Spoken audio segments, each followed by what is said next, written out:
નમસ્કાર વિદ્યાર્થી મિત્રો, ધોરણ 11 અર્થશાસ્ત્ર વિષયમાં ચેપ્ટર 4 પુરવઠો સપ્લાય આ ચેપ્ટરની આપણે સમજૂતી મેળવી રહ્યા છીએ, જેમાં આપણો પહેલો ક્વેશ્ચન પુરવઠાનો અર્થ આપી પુરવઠાને અસર કરનારા પરિબળો સમજાવો.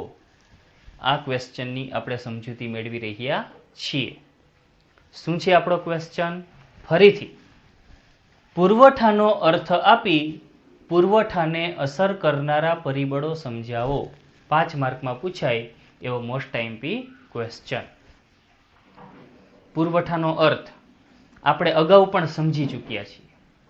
આપણે જ્યારે ઉત્પાદન, જથ્થો અને પુરવઠો આ ત્રણેયનો જ્યારે અર્થ સમજતા હતા ત્યારે પુરવઠાનો અર્થ આપણે જોઈ ગયા છીએ ઉદાહરણ સહિત. છતાં પણ અહીં આપણે અર્થને રિપીટ કરીએ. પુરવઠો કોને કહેવાય? તો કે ચોક્કસ કિંમતે અને ચોક્કસ સમયગાળા દરમિયાન, ચોક્કસ કિંમતે અને ચોક્કસ સમયગાળા દરમિયાન ઉત્પાદક પેઢી ઉત્પાદનનો જેટલો ભાગ બજારમાં વેચવા માટેની ઈચ્છા, શક્તિ અને તૈયારી દર્શાવે એને પુરવઠો કહેવાય. ઉત્પાદક પેઢી ઉત્પાદનનો જેટલો ભાગ માર્કેટમાં વેચવાની ઈચ્છા, શક્તિ અને તૈયારી દર્શાવે એને પુરવઠો કહેવાય. આ પુરવઠાનો અર્થ થયો, જેની આપણે અગાઉ ડિટેલમાં ચર્ચા કરી ગયા છીએ. પુરવઠાને અસર કરનારા પરિબળોની અહીં આપણે વિસ્તૃત ચર્ચા કરવી છે. માર્કેટમાં અમુક એવી બાબતો, અમુક એવા ફેક્ટર્સ, અમુક એવા પરિબળ કે જેના લીધે ઘણીવાર પુરવઠો વધી જતો હોય તો ઘણીવાર માર્કેટમાં પુરવઠો ઘટી જતો હોય. તો અહીં પુરવઠાને અસર કરનારા આવા જે પરિબળો છે, આવા જે ફેક્ટર્સ છે જે પુરવઠાને અસર કરે છે, આવા પરિબળો વિશેની આપણે અહીં ડિટેલમાં વાત કરવી છે. પુરવઠાને અસર કરનારા જે કાંઈ પરિબળો છે એને આપણે મુખ્યત્વે 2 ભાગમાં વહેંચી શકીએ. પુરવઠાને અસર કરનારા જે નિર્ણાયક પરિબળો છે એને કેટલા ભાગમાં વહેંચી શકાય? 2 ભાગમાં વહેંચી શકાય. એક તો વસ્તુની કિંમત, જે પુરવઠાને અસર કરનારું મુખ્ય પરિબળ છે, અને બીજું વસ્તુની કિંમત સિવાયના અન્ય પરિબળો જે પુરવઠાને અસર કરનારા અન્ય પરિબળો છે, જેમાં આ બધાનો સમાવેશ થાય. ઉત્પાદન ખર્ચ, ટેકનોલોજીની કક્ષા, ભવિષ્યના ભાવની અટકળ, હરીફ વસ્તુના ભાવ, સરકારની નીતિ, પેઢીઓની સંખ્યા, કુદરતી પરિબળો અને વેપાર વાણિજ્યની સેવાઓ. એટલે વસ્તુની કિંમત એ પુરવઠાને અસર કરનારું મુખ્ય પરિબળ, અને કિંમત સિવાયના પરિબળોમાં આ બધા જેની આપણે ચર્ચા કરશું. જો વસ્તુની કિંમત એ પુરવઠાને અસર કરનારું ખૂબ જ અગત્યનું નિર્ણાયક પરિબળ છે, મુખ્ય પરિબળ છે.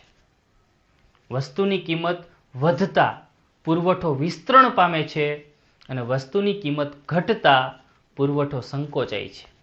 એટલે કે વસ્તુની કિંમત અને વસ્તુના પુરવઠા વચ્ચે કેવો સંબંધ પ્રસ્થાપિત થાય છે? સીધો સંબંધ. કઈ રીતે સમજીએ? જો માર્કેટમાં વસ્તુની કિંમત વધી જાય તો યાદ રાખજો, ઉત્પાદક પેઢી અને વેપારી પેઢીનો જે નફાનો ગાળો છે એ પણ વધી જાય. જો વસ્તુની કિંમત વધે તો ઉત્પાદક પેઢી અને વેપારી પેઢીનો નફો પણ વધે છે, અને જે વસ્તુના વેચાણથી વધારે નફો પ્રાપ્ત થતો હોય એવી વસ્તુના વેચાણમાં ઉત્પાદક પેઢી અને વેપારી પેઢીને વધારે રસ હોય, અને એટલે જ વધુ નફો પ્રાપ્ત કરવાની લાલસાએ ઉત્પાદક પેઢી અને વેપારી પેઢી વસ્તુના પુરવઠામાં વધારો કરે છે. એટલે કે વસ્તુની કિંમત વધતા પેઢીનો નફો વધે છે અને પરિણામે વસ્તુનો પુરવઠો વધે છે. અને એનાથી ઊંધું, જો વસ્તુની કિંમત ઘટી જાય તો ઉત્પાદક પેઢી અને વેપારી પેઢીનો જે નફો છે એ પણ ઘટતો હોય છે. વસ્તુની કિંમત ઘટતા પેઢીનો નફો ઘટતો હોય છે, અને જે વસ્તુના વેચાણથી ઓછો નફો પ્રાપ્ત થતો હોય એવી વસ્તુના વેચાણમાં પેઢીઓને જાજો રસ હોય નહીં. એટલે આવી પેઢીઓ વસ્તુના પુરવઠામાં ઘટાડો કરી દે છે. આ વાત. એટલે વસ્તુની કિંમત છે એ પુરવઠાને અસર કરનારું મુખ્ય પરિબળ છે, નિર્ણાયક પરિબળ છે. યાદ રાખજો, વસ્તુની કિંમત અને વસ્તુના પુરવઠા વચ્ચે કેવો સંબંધ પ્રસ્થાપિત થાય? સીધો સંબંધ. જો કિંમત વધે તો પુરવઠાનું વિસ્તરણ થાય છે, અને જો વસ્તુની કિંમત ઘટે તો પુરવઠાનું સંકોચન થાય છે. આ યાદ રાખવું. ત્યાર પછી કિંમત સિવાયના અન્ય પરિબળોની વાત કરીએ. તેમાં સૌથી પહેલો મુદ્દો છે ઉત્પાદન ખર્ચ. ઉત્પાદન ખર્ચમાં કેવા કેવા ખર્ચનો સમાવેશ થાય? પહેલા તો એ જાણી લ્યો. ઉત્પાદન ખર્ચમાં કાચા માલનો ખર્ચ, વીજળીનો ખર્ચ, મજૂરી ખર્ચ, મૂડીનું વ્યાજ, જમીનનું ભાડું વગેરે ખર્ચનો સમાવેશ થાય. કાચા માલનો ખર્ચ, વીજળીનો ખર્ચ, મજૂરી ખર્ચ, મૂડીનું વ્યાજ અને જમીનનું ભાડું વગેરે ખર્ચનો સમાવેશ ઉત્પાદન ખર્ચમાં થાય.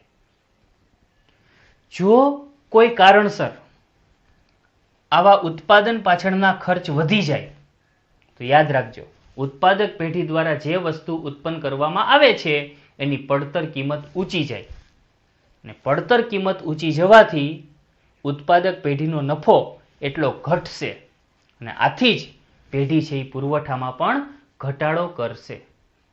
અને એનાથી ઊંધું, જો કોઈ કારણસર આવા ઉત્પાદન ખર્ચ ઘટી જાય તો ઉત્પાદક પેઢી દ્વારા જે વસ્તુ ઉત્પન્ન કરવામાં આવે છે એની પડતર નીચી જાય, અને આવી વસ્તુના વેચાણથી વધારે નફો પ્રાપ્ત થશે. આથી પેઢી પુરવઠામાં પણ વધારો કરે છે. એટલે આ રીતે ઉત્પાદન ખર્ચમાં ફેરફાર થાય તો એની સીધી અસર પુરવઠા ઉપર પણ થાય. ઉત્પાદન ખર્ચ ઘટી ક્યારે જાય? જો ઉત્પાદક પેઢી માટે કાચો માલ સસ્તો બની જાય. ઉત્પાદક પેઢી માટે કાચો માલ સસ્તો બની જાય, વીજળી યુનિટના દર ઘટી જાય, કામદારોનો જે મજૂરી ખર્ચ છે, કામદારોનું જે વેતન છે એ ઘટે, મૂડી ઉપરનું વ્યાજ ઘટી જાય કે જમીનનું ભાડું ઘટી જાય તો ઉત્પાદક પેઢીનો ઉત્પાદન ખર્ચ નીચો આવે.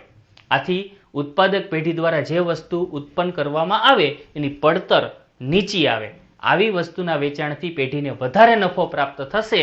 આથી પેઢી વધારે પુરવઠો માર્કેટમાં લાવશે. અને એનાથી ઊંધું, જો કાચો માલ મોંઘો થઈ જાય, વીજળી યુનિટના દર વધી જાય, કામદારોના વેતન વધી જાય, મૂડી ઉપરનું વ્યાજ ઊંચું જાય કે જમીનનું ભાડું વધી જાય તો ઉત્પાદક પેઢીનો ઉત્પાદન ખર્ચ ઊંચો આવશે. આથી ઉત્પાદક પેઢી દ્વારા જે વસ્તુ ઉત્પન્ન કરવામાં આવે છે એની પડતર કિંમત ઊંચી આવશે. આથી પેઢીનો નફો ઘટશે, અને જે વસ્તુના વેચાણથી નફો ઓછો મળે એનો પુરવઠો હંમેશા ઘટાડવામાં આવતો હોય એટલે પેઢી છે એ પુરવઠો ઘટાડશે.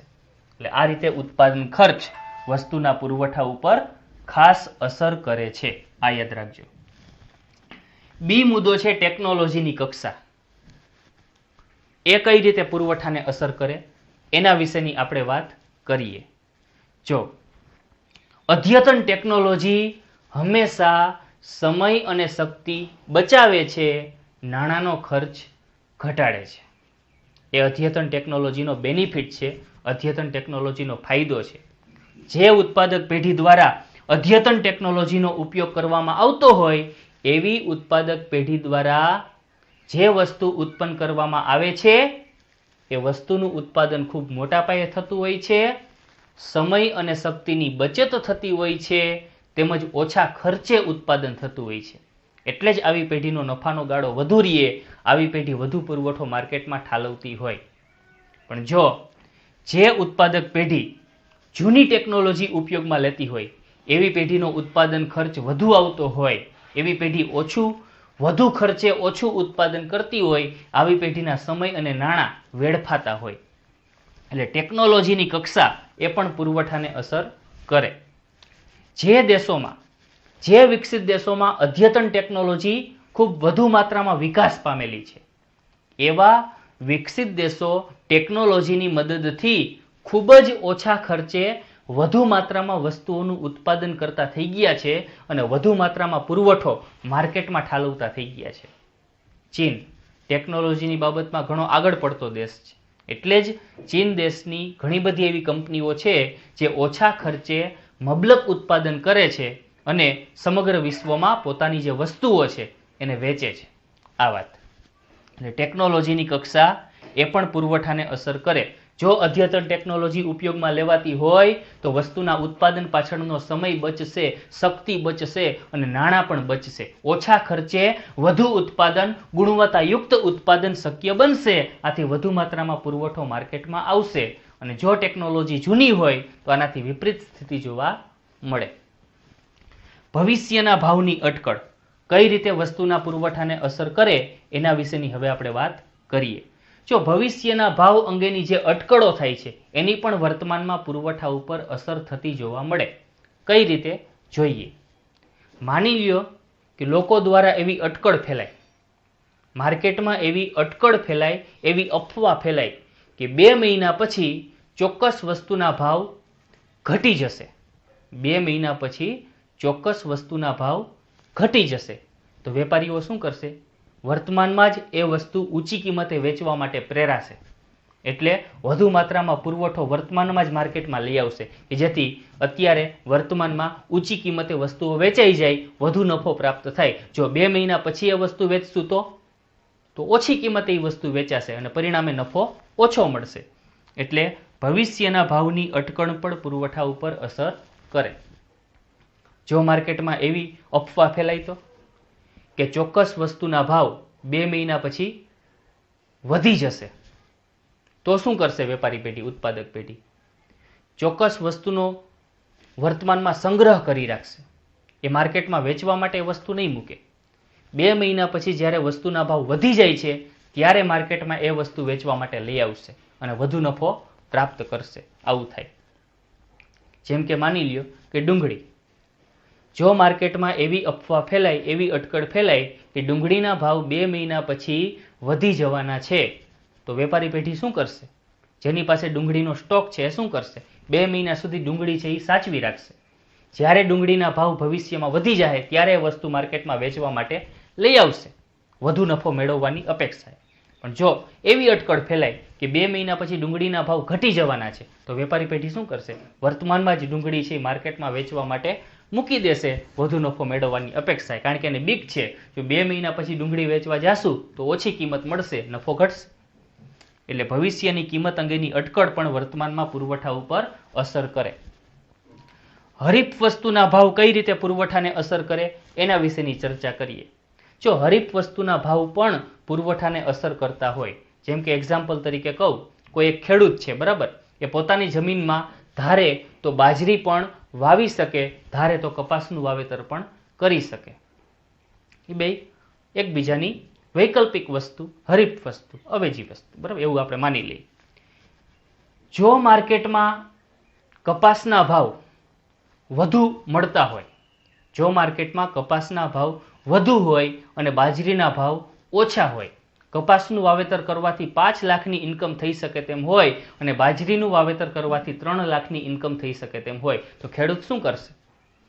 બાજરીનું વાવેતર ઘટાડી દેશે, કપાસનું વાવેતર વધારી દેશે. આથી કપાસનો પુરવઠો માર્કેટમાં વધશે, બાજરીનો પુરવઠો માર્કેટમાં ઘટશે.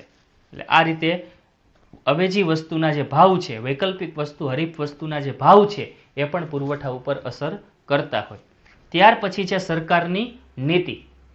જો સરકારની નીતિ પણ પુરવઠા ઉપર અસર કરે, જો સરકાર ઉત્પાદક પેઢીને સપોર્ટેડ રોલ ભજવે, જો સરકાર ઉત્પાદક પેઢીને તમામ બાબતોમાં હેલ્પફુલ થાય, જો સરકાર ઉત્પાદક પેઢીને કાચા માલની વ્યવસ્થા કરાવી આપે, સસ્તી વીજળી ઉપલબ્ધ કરાવી આપે, સસ્તી લોન ઉપલબ્ધ કરાવી આપે, જો સરકાર ઉત્પાદક પેઢીને સબસિડી આપે, આર્થિક સહાય આપે, તો યાદ રાખજો, ઉત્પાદક પેઢી વધુ માત્રામાં, ઓછા ખર્ચે વધુ માત્રામાં ઉત્પાદનો કરી શકશે અને માર્કેટમાં વધુ પુરવઠો લાવી શકશે.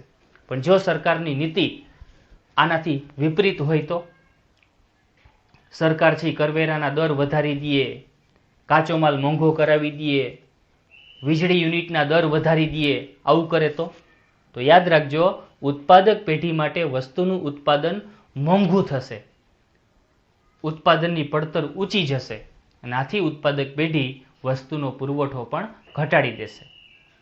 અત્યારે તમે જોઈ શકો છો કે ખેડૂતોને સરકાર સબસિડીવાળું રાસાયણિક ખાતર, સબસિડી સાથેની જંતુનાશક દવા, સુધારેલ બિયારણ, સિંચાઈ વગેરેની વ્યવસ્થા કરાવી આપે છે. સરકાર ખેડૂતોને ઓછા વ્યાજની લોન આપે છે કે જેથી કરીને ખેડૂતો વધુ માત્રામાં ઓછા ખર્ચે વધુ માત્રામાં ખેત ઉત્પાદન કરી શકે અને માર્કેટમાં પુરવઠો વધારી શકાય.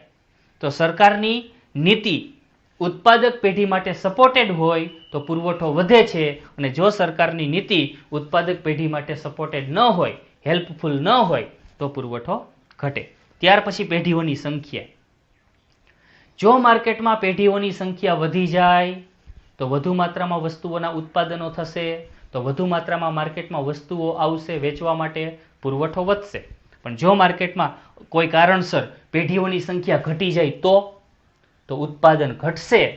વસ્તુઓનું ઉત્પાદન ઘટવાથી માર્કેટમાં ઓછી વસ્તુઓ વેચાવા માટે આવશે, પુરવઠો ઘટી જશે. એટલે પેઢીઓની સંખ્યા પણ વસ્તુના પુરવઠા ઉપર અસર કરે. ત્યાર પછીનો મુદ્દો છે કુદરતી પરિબળો. જો ભૂકંપ, અતિવૃષ્ટિ, અનાવૃષ્ટિ, સુનામી, પૂર, વાવાઝોડું વગેરે કુદરતી આફતો વસ્તુના પુરવઠાને અસર કરે. આવા કુદરતી પરિબળો વસ્તુના પુરવઠાને અસર કરે.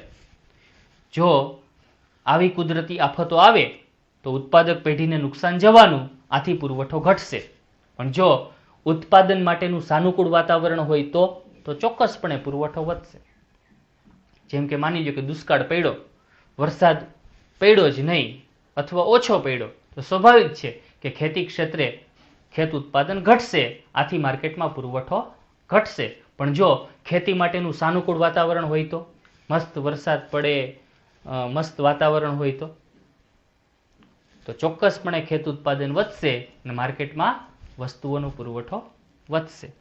એટલે કુદરતી પરિબળો જો સાનુકૂળ હોય તો ચોક્કસપણે પુરવઠામાં વધારો થાય છે. પણ જો કુદરતી પરિબળો વિપરીત હોય, ઉત્પાદક પેઢીને નુકસાન કરતા હોય તો પુરવઠામાં ઘટાડો થાય. વાવાઝોડું આવે ને ઉત્પાદક પેઢી છે એનું કારખાનાના પતરાને બધું ઉડી જાય, બધો માલ છે એ પલળી જાય, આ સ્થિતિ સર્જાય તો ઉત્પાદન ઠપ થઈ જાય, પુરવઠો ઘટી જાય, આ પરિસ્થિતિ. અને છેલ્લે વેપાર વાણિજ્યની સેવાઓ. આ વેપાર વાણિજ્યની સેવાઓ પણ પુરવઠાને ખાસ અસર કરે. કઈ રીતે જોઈએ? જો વેપાર વાણિજ્યની સેવાઓ વિકાસ પામેલી હોય તો માર્કેટમાં વસ્તુઓનો પુરવઠો વધે છે. આ વેપાર વાણિજ્યની સેવામાં કેનો સમાવેશ થાય? તો કે વાહન વ્યવહારની સેવા, સંદેશા વ્યવહારની સેવા, બેંક, વીમો, વખાર, આ બધી સેવાઓ કે જે વેપારને સપોર્ટેડ હોય, જે વેપારમાં સહાયરૂપ હોય, સહાયક હોય, આવી સેવાઓને આપણે વેપાર વાણિજ્યની સેવાઓ તરીકે ઓળખી શકીએ. આવી સેવાઓ જો વિકાસ પામેલી હોય તો માર્કેટમાં પુરવઠો વધે છે, અને આવી સેવાઓ જો વિકાસ પામી ન હોય તો પુરવઠો ઘટે. ગ્રામીણ વિસ્તારમાં ઘણા ગામડાઓમાં તમે જોવો છો તો પાકા રસ્તાઓ નથી, વાહન વ્યવહારની સગવડ વિકાસ પામેલી નથી, સંદેશા વ્યવહારની સુવિધા વિકાસ પામેલી નથી, તો ત્યાં વસ્તુઓ વેચાવા માટે જાય નહીં, ત્યાં પુરવઠો ઓછો હોય. પણ જે વિસ્તારોમાં પાકા રસ્તાઓ છે, વાહન વ્યવહાર માટેની પૂરેપૂરી સાનુકૂળતા છે, સંદેશા વ્યવહારની સેવા ડેવલપ થયેલી છે, એવા માર્કેટમાં પુરવઠો ખૂબ ઝડપથી વધતો હોય છે. કારણ કે ઉત્પાદક પેઢીથી માર્કેટ સુધી માલ પહોંચાડવા માટે વાહન વ્યવહારની સેવા ખૂબ અનિવાર્ય હોય છે, સંદેશા વ્યવહારની સેવા ખૂબ અનિવાર્ય હોય છે. એટલે આવી સેવાઓ જો વિકાસ પામેલી હોય તો ચોક્કસપણે માર્કેટમાં પુરવઠો વધે છે. પણ આવી સેવાઓ વિકાસ પામેલી ન હોય તો પુરવઠો ઘટે છે. એટલે અહીં આપણે પુરવઠાને અસર કરનારા પરિબળોની ચર્ચા કરી. વસ્તુની કિંમત, પુરવઠાને અસર કરનારું મુખ્ય પરિબળ, અને કિંમત સિવાયના પરિબળ અન્ય પરિબળ, જે પુરવઠાને અસર કરનારા અન્ય પરિબળ, કે જેમાં ઉત્પાદન ખર્ચ, ટેકનોલોજીની કક્ષા, ભવિષ્યના ભાવની અટકળ, હરીફ વસ્તુના ભાવ, સરકારની નીતિ, પેઢીઓની સંખ્યા, કુદરતી પરિબળ અને વેપાર વાણિજ્યની સેવા એનો સમાવેશ થાય. અહીં આપણો આ જે પહેલો ક્વેશ્ચન છે એ આપણે પૂરો કરીએ. નેક્સ્ટ ટાઈમ નવા ક્વેશ્ચનની વાત કરશું. આ ક્વેશ્ચનની તમને PDF ફાઇલ મોકલેલી છે, એમાંથી તમારે અર્થશાસ્ત્રની પાકી બુકમાં આખો ક્વેશ્ચન વ્યવસ્થિત રીતે સારા અક્ષરે લખી લેવાનો છે, અને આ વિડીયો છે 2 વાર જોવાનો છે કે જેથી કરીને વ્યવસ્થિત આપણને બધા મુદ્દાઓ સમજાય. અસ્તુ. જય ભારત, જય હિન્દ.